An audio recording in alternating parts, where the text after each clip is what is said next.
What is up, Watch fam? Happy Tuesday, and welcome to this week's episode of In the Metal.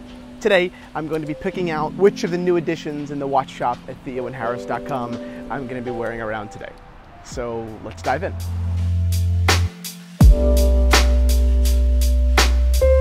Let's start here with an Omega Seamaster automatic.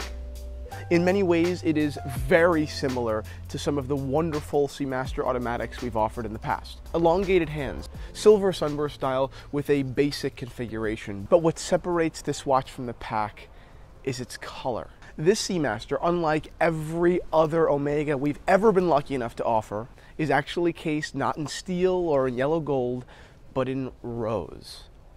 It's something that I not only find absolutely beautiful, but I know as a collector and as a retailer, someone who literally looks for rare Omegas on a daily basis, that this one is elusive. It eluded me for years, but now I've got it. So obviously it's a very serious competitor.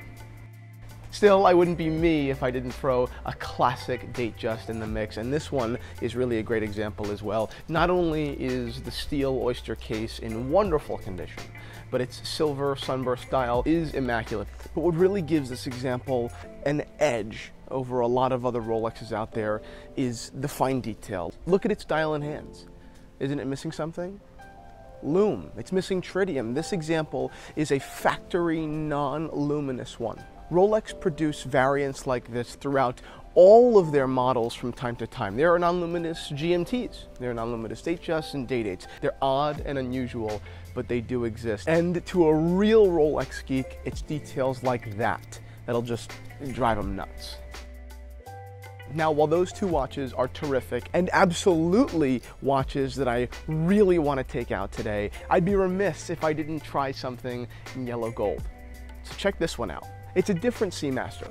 Unlike the example we've just released in pink, it has a more rounded, compact, kind of conservative and old world classic aesthetic. Really, it's watches like this, particularly Omegas, even more specifically Seamasters, that got me into watches. It's not this rare, one-of-a-kind, elusive example. It's just a perfect example of what's made Omega such a cultural legend.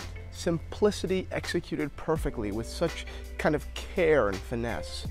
So that was my little sneak peek into just 3 of the 6 vintage watches we just listed in the Theo and Harris watch shop. I think that I am going to have to go with the pink Seamaster this time around because I know I won't have it much longer and I don't know when I'll ever find it again.